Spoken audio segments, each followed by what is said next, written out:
నమస్కారం అండి. నా పేరు డాక్టర్ రవికుమార్ అండి. ఈరోజు మనం సైనస్ గురించి డిస్కస్ చేద్దామండి.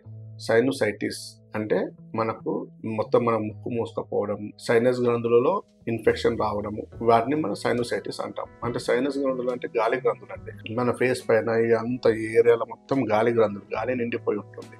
అక్కడ కొన్ని కారణాల వల్ల ఇన్ఫెక్షన్స్ అంటే ఎలర్జీస్ వల్ల, ఎక్కువగా డస్ట్ పడని వాళ్ళు ఉంటారు కదండి, డస్ట్ ఎలర్జీస్. కొంతమందికి పర్ఫ్యూమ్ పడదు, కొంతమంది డస్ట్ పడదు, కొంతమందికి ఫుడ్ పడదు.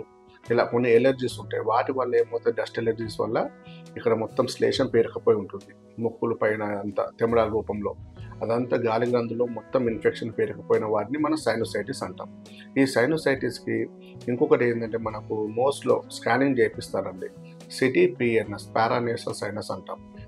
సిటీపీఎన్ఎస్ చేసినప్పుడు ముక్కులో ఉన్న కండ పక్క జరిగిపోయిందని చెప్తుంటారు. ముక్కులో కొంచెం కండ పెరిగిందని చెప్తుంటారు. ఆ ముక్కు పక్కన ఉన్న మ్యూకస్ మెంబ్రేన్ మొత్తం ఇన్ఫెక్షన్ అయిందండి. కండ కొంచెం పక్క జరిగింది, దానికి మనం ఆపరేషన్ చేయాలి. కొంచెం దాన్ని ఆపరేషన్ చేసి సెట్ చేసి అంతా ఎయిర్ స్పేసెస్ మొత్తం తీసేయాలి అని చెప్తుంటారు. కాబట్టి మనము దాన్ని సెప్టోప్లాస్టీ అంటాం, ఆపరేషన్ పేరు. అది చేయిస్తాము. చేయించినా కూడా తగ్గుతుందా అంటే తగ్గదు. అంటే కొంతమందికి సీరియస్ స్టేజ్లో ఉంది, అసలు బ్రీతింగ్ డిఫికల్టీగా ఉంది, శ్వాస ఇబ్బందికరంగా ఉంది, అవ్వట్లేదు అన్నప్పుడు మేమే వెళ్ళమంటాం, సర్జరీ చేయించుకోండి అంటాం టెంపరీ కోసం. కానీ అది మళ్ళీ రిపీట్ అవుతూనే ఉంటుంది. ఇప్పుడు మన దగ్గర చాలా కేసెస్ 3 నుంచి 4 సార్లు ఆపరేషన్ అయిన కేసెస్ కూడా వచ్చాయి. అంటే వాడుతున్నారు ఇంకా మన దగ్గర ట్రీట్మెంట్. ఆల్రెడీ 2 times ఆపరేషన్ అయిందండి. ఏమవుతుంది, ఈ సైనస్ అనేది మనం ఎంత తోడి తీసేసినా కూడా, ఎంత శ్లేషం తీసేసి ఆపరేషన్ చేసి తీసేసినా మళ్ళీ ఫామ్ అవుతుందండి. మళ్ళీ ఎలర్జీస్, మనం డస్ట్ పడినప్పుడు కంపల్సరీ మళ్ళీ రిపీట్ అవుతుంటుంది. అది ఎక్కువ కంటిన్యూస్ గా తుమ్ములు ఉండడం, విపరీతంగా ముక్కు నుంచి నీరు కారడం, కంటిలో దురదలు, ముక్కులో దురదలు, ఇలాంటి ఎలర్జీస్ ప్రాబ్లమ్స్ ఉండేది వాళ్ళకు ఖచ్చితంగా మళ్ళీ సైనస్ వచ్చే అవకాశాలు ఉంటాయి. మెయిన్గా సైనస్ ఎప్పుడు చేయించుకోవాలంటే, ఆపరేషన్ బ్రీతింగ్ డిఫికల్టీ ఉంది, శ్వాస నాతో ఆడట్లేదు, చాలా ఇబ్బందికరంగా ఉంది అంటేనే చేయించుకోవాలి, లేకుంటే లేదండి. మన దాంట్లోనైతే మన గ్రేడ్ 1, గ్రేడ్ 2 స్టార్టింగ్ స్టేజ్లో ఉండి వాళ్ళకి కొంచెం ఇబ్బంది ఉంటే మాత్రం వితౌట్ ఆపరేషన్ క్యూర్ చేస్తాం. వాళ్ళ తలనొప్పి తగ్గిపోతుంది. ఫస్ట్ సైనస్లో విపరీతమైన హెడేక్, భరించరాని హెడేక్ ఉంటుంది. అలాగే కొంచెం శ్వాస ఇబ్బందికరంగా ఉంటుంది.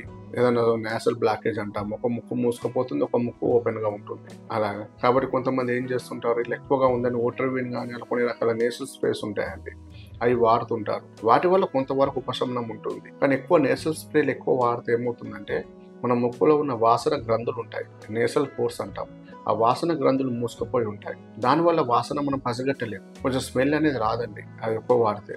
కాబట్టి ఆ నేసల్ అవుటర్ విన్ కానీ ఇలాంటి నేసల్ డ్రాప్స్ కానీ తక్కువ వాడితే మంచిదండి. కొంతమంది స్టెరాయిడ్స్ కూడా వాడుతుంటారు, నేసల్ స్ప్రేలు అలాగా. వాటి వల్ల కొంత ఉపశమనం ఉంటుంది, కానీ మళ్ళీ రిపీట్ అవుతాయండి. కాబట్టి మీరు న్యాచురల్గా తగ్గించుకోవాలి. సైనస్కి ఎలాంటి ఆపరేషన్ లేకుండా మన మెడిసిన్ ద్వారానే కండ కరిగిపోయి ఆ allergies, first of all allergies రాకుండా, అంటే తుమ్ములు రాకుండా, అలాగే మన నీరు రాకుండా, మన శ్వాస ఇబ్బందికరంగా అంటే శ్వాస ఫ్రీగా తీసుకునే విధంగా, ఆ లోపల ఇన్ఫెక్షన్స్ అనేది క్లియర్ చేసే విధంగా మెడిసిన్స్ ఇవ్వడం అనేది జరుగుతుంది. దీనికి ఎక్కువ వీలైనంత వరకు మనం డస్ట్కి వెళ్ళకుండా చూసుకోవాలి. ఎక్కువ కూల్ డ్రింక్స్, ఐస్ క్రీమ్స్, ఫ్రిడ్జ్లో ఉన్న ఐటమ్స్ ఎక్కువ తీసుకోవద్దు. వాటితో పాటు పులుపు పదార్థాలు తగ్గించమంటాము, చింతపండు తగ్గించమంటాము. అలా కొన్ని రకాల ఎలర్జీస్ గురే ఐటమ్స్ తగ్గించుకుంటూ వెళ్ళాలి. కాబట్టి మేజర్గా మనం దీనికి కొంచెం యోగా, అలాగే కొంచెం మెడిటేషన్ ఇలాంటివి చేస్తే కొంతవరకు ఉపశమనం ఉంటుంది. ఇవి చేసుకుంటూ మీరు మన ట్రీట్మెంట్ తీసుకోండి, మళ్ళీ రాకుండా మనం పర్మనెంట్గా క్యూర్ చేయొచ్చండి. నమస్కారం అండి.